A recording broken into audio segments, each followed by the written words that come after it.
This week's Excellence in Education winner is Kimberly Matthews from Charles R. Drew Transition Center. Kimberly, we have a video from your nominator. Let's take a look. Yes. Hello, everyone. My name is Lauren, and I'm nominating my mother, Kimberly Matthews, for the Excellence in Education Award.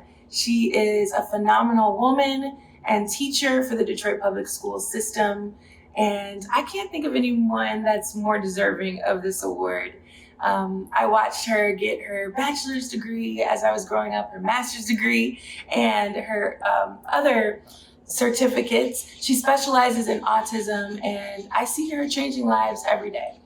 She is so determined and ambitious. She retired from the post office and then got her degrees, became a teacher, retired from that, and because of a critical shortage in Detroit Public Schools, guess what? She went back to work, and now she is a grandmother. This is Indigo. We just had her last week, and of course, my mother is here every day doing that too and helping us out. So, Kimberly Matthews for our Excellence in Education. That's beautiful. Beautiful. Congratulations Thank on you. being a grandma. Thank you. That's First time. Oh my gosh. So, Kimberly, this is your second career. Tell me about that. Yeah, well, I knew I wanted to teach. I mean, I taught Sunday school. I've always taught. And I started with the post office. And I was 19 years old. And once you get started, you got a career. So I went to school. I worked. I quit school. I worked. And eventually I said, you know what, just do it. And then the post office started offering buyouts. So I knew the opportunity was there. Okay, now I can actually retire and go into teaching full time. And that's what I did. In 2002, they offered me a job teaching. I didn't want to turn it down, but I had not been offered the early out from the post office. So I did both positions full time for 2 years. Wow. Congratulations. Thank you. I know that you recently wrote a book called Autism Beyond the Textbook. Yes. And this is a guide to help other teachers, correct? Tell me why you wrote that. Yes. My principals at every school I've ever, worked at, they would always say, can you show the new teacher around?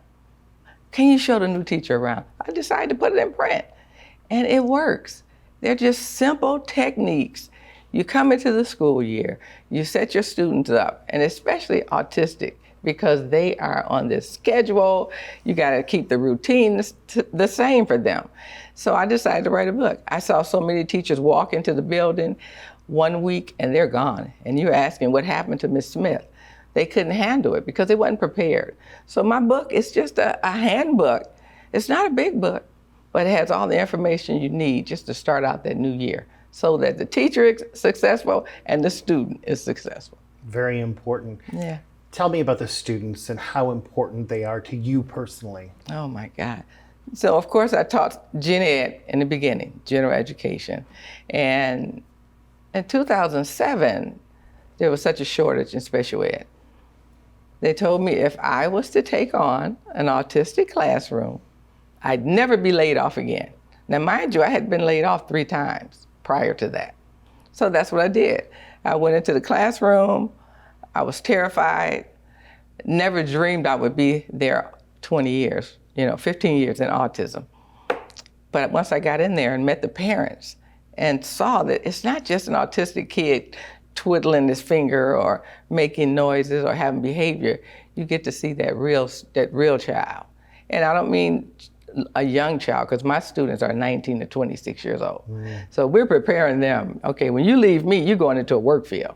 And that's what we prepare them for. And they can do it. But you looking at a student on the spectrum, a lower functioning, you think, oh, they're just going to be at home. No, we prepare as a team to get those guys out there working.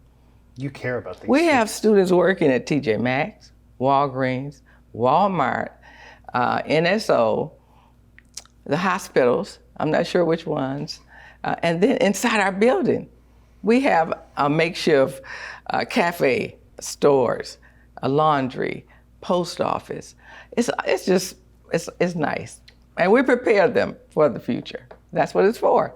These kids get to your heart, don't they? Oh yeah, definitely. Yeah. So what makes you smile big or even brings tears to your eyes? One thing you all don't see, when Gen Ed has a talent show, a program, my kids usually don't get to be a part of that. But at Charles Drew, the whole building is special needs, okay? So when we put on a talent show, or have the choir sing, it is unbelievable to see that kid on the stage doing what they love. It just makes me feel great. You know, this is something that, and my daughter, she came and did a presentation for them. She couldn't believe it. She was in tears as she was presenting, you know, trying to teach, okay, do you want to be a newscaster? And she had students come up. It was just unbelievable. It's a feeling that is hard to explain. You have to be there to witness it. I always ask everyone this. Fast forward 20 years from now, you run into a former student. If they could, what would you hope that they say to you about their experience with you? Well, first of all, they're most of the time nonverbal. So you learn those cues, right? So all I need them, if they see me and their eyes light up. And one thing they do now, they'll grab their mother's cell phone. And this is beautiful. They'll look for my name on the cell phone and they'll call me. And I can hear the mumbling in the background. And then a parent might pick it up and say, Ms. Matthews, you know, Jamal just called you. This is something you want to know. They know me, they recognize me. And that's just the best feeling in the world because they can't tell me, Ms. Matthews, thank you. But I know they appreciate it. Well, we are as well. Thank you for what you do. Oh, you're welcome. I love it. My husband will tell you, he has to tell me to go home. Okay, he'll call me up, Kim, it's time to come home because I'm there until maybe 5:30, 6 o'clock. And he calls and says, it's time to come home.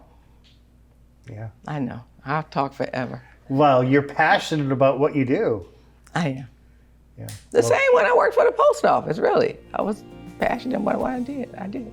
Kimberly receives a $1,500 check from the Michigan Lottery, and her class at Charles R. Drew Transition Center receives a $500 grant. Excellence in Education Awards, sponsored by the Michigan Lottery, providing more than $26 billion to public education since 1972.